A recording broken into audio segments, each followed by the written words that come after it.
Esquecer as chaves e compromissos com frequência não é coisa da idade, e eu vou te contar o porquê. Havia dias em que eu sentia uma confusão tão grande que mal conseguia completar uma tarefa simples. Eu, que sempre fui organizada, já não sabia onde deixava o celular, as chaves ou até mesmo o nome de lugares que eu frequentava a vida toda. A pior parte era que eu evitava contar para as pessoas. Eu tinha medo de parecer fraca, de perder o controle, até que num dia comum, meu filho notou que eu ficava sentada no sofá, perdida, sem saber o que fazer. Ele me levou a uma neurologista e foi ali que tudo começou a mudar. Ela me contou que o esquecimento, muitas vezes, é causado por uma inflamação silenciosa no cérebro, que reduz a clareza mental. E o pior, essa inflamação vem dos alimentos ultraprocessados e do excesso de toxinas na rotina. Mas o mais surpreendente foi quando ela me apresentou o truque do açafrão. Um ritual simples, uma pitada de açafrão misturada com mel, todas as manhãs. Eu segui o passo a passo. Na primeira semana, já senti a minha mente mais clara. Em 2 semanas, consegui lembrar de compromissos, de recados, de nomes. E antes de completar um mês, eu estava participando de reuniões, cozinhando, voltando a sonhar. Foi como se a vida voltasse. Se você também sente que sua mente está confusa, que os dias passam sem clareza, esse vídeo é para você. Clique no botão Saiba Mais agora e descubra o passo a passo. Esse vídeo foi visto por milhares de pessoas e transformou suas memórias. Mas, atenção, o site onde ele está já caiu antes e pode sair do ar a qualquer momento. Clique agora e não perca a chance de recuperar sua clareza, sua memória e sua vida de volta.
I'm going to tell you something it took me years to understand.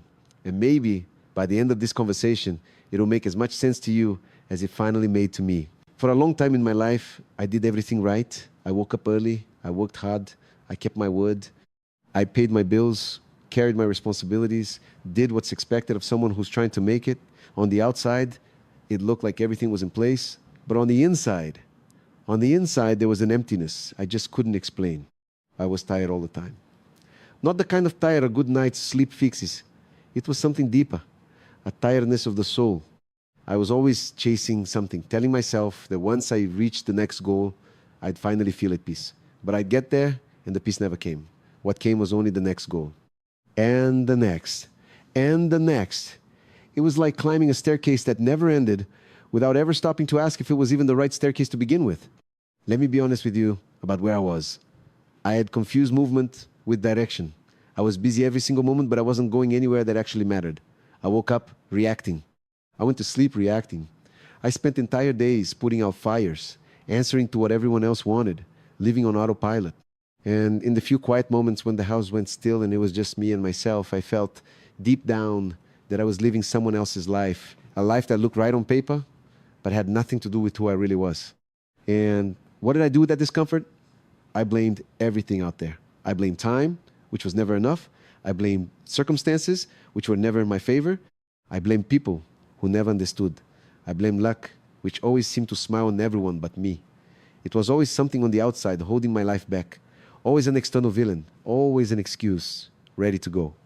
Until one day, something happened. It wasn't anything big. It wasn't a tragedy, and it wasn't a miracle. It was just a silence that lasted a little longer than usual. I was sitting there, alone, and out of nowhere, a question came to me, a question I'd never had the courage to ask. It was simple.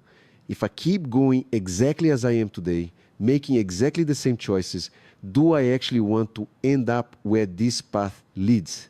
And the answer, deep down, was no. A no that hurt. But an honest no, and in that same instant, a second realization hit me. And that one was the hardest to swallow. I realized that the one thing all my problems had in common was me. It wasn't the circumstances. It wasn't the people.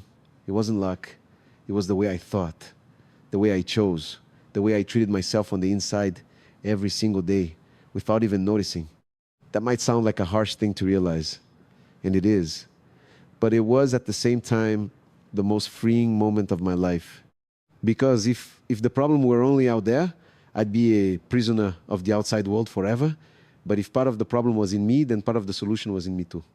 And for the first time in a long time, I felt like I had some power over my own life. That was the beginning. Not of some dramatic change from the outside in, but of a quiet shift from the inside out. The first thing I changed wasn't my routine. It wasn't my job. It wasn't anything out there. It was the conversation I was having with myself. Because I noticed something frightening. I spent the whole day sabotaging myself on the inside, beating myself up over everything, shrinking myself with every mistake, comparing myself to everyone all the time. The voice that lived in my head was the voice of someone who didn't like me, and I kept listening to that voice as if it were the truth. So I asked myself another question: would I talk to someone I love the way I talk to myself? And the answer was never. Not in a million years. I would never treat a friend, a child, someone dear to me with the harshness I treated myself with every day. And right there, I understood that you can't build a big life while you're tearing yourself down on the inside. So I started to change that, slowly, not overnight. Every time that harsh voice showed up, I'd catch it, breathe, and trade it for a voice that was firmer and kinder. It wasn't some nice self-help slogan. It was practice, repetition, day after day. At first, it even felt forced. But over time, it became natural. And something I didn't expect happened. When I changed the way I spoke to myself, I changed the way I acted. Someone who treats himself with respect starts making more dignified choices. That was the first choice. And it opened the door to all the others. Now, I have to be honest with you about something. Because I hate when these stories get told like they were perfect. It wasn't a straight line. I slipped many times. There were days the old voice came back full force. There were weeks I gave up on everything I'd started and went right back to autopilot. There were moments I looked back and thought, it's no use, this is just who I am. But that's where I learned the most important lesson of all. What changes a life isn't never falling. It's the speed with which you get back up. It's not about being perfect. It's about being stubborn in the right direction. Every time I fell and I came back a little faster. And that maybe was the real turning point. I stopped demanding perfection from myself, and I simply refused to quit. The second choice was a stranger one for me. I decided to slow down. For someone addicted to being busy, stopping felt like a waste. It felt like laziness. It felt like falling behind. But I started setting aside a few minutes of my day just to be in silence. No phone, no noise, producing nothing. Just me, my breathing, and the attempt to reconnect with myself. At first, it was uncomfortable. Very. My mind screamed. My thoughts tripped over each other. That anxiety came up, the kind you feel when you think you should be doing something else. But I kept at it. And over time, in that silence, something began to settle. The waters that were always stirred up started to calm. And when the water settles, you can finally see the bottom. It was there, in that space, that I found something I had lost without even noticing. A sense of connection with something greater than me. With a purpose I could feel pulsing behind my choices. with the wisest part of myself, the part that always knew the right way, but lived drowned out by the noise of daily life. That's when my spirituality stopped being a distant word and became something real, concrete, lived day by day. Not as a religion I followed out of obligation, but as a presence I had finally stopped to listen to. And in that reconnection, two things began to grow inside me, slowly, like roots. The first was gratitude. I used to keep my eyes glued to what was missing, always on the next achievement, on what I didn't have yet, on what others had and I didn't. So I started a simple practice. Every day I'd pause for a moment and really look at what I already had. The health, to be able to breathe, the people who were there, a roof, bread, one more day. It sounds small, but when you start to see what already exists, your whole world changes color. And here's the curious part. It wasn't my life that changed first. It was the way I was looking at it. Life came after. The second thing that grew was faith. And I'm not talking about a passive faith that waits with its arms crossed for the sky to fix everything. I'm talking about a faith that acts. The confidence to do my part with everything I have, the best I can, and to hand over in peace what doesn't depend on me, because I used to try to control every detail, every outcome, every reaction from other people. And it was eating me alive. The day I learned to let go of what I can't control and to focus my energy on what I can, it was like taking a backpack full of stones off my shoulders. And strangely enough, it was exactly when I let go of control that things began to flow. From that point on, my life became a sequence of small, repeated choices. And I want to tell you what they were, because they're available to you too right now. I chose to protect my energy. I stopped spending my time and attention on what drained me, on arguments that led nowhere, on news that only dragged me down, on demands that weren't even mine to carry. Your energy is your most valuable asset, and almost no one teaches you to protect it. I chose my company carefully.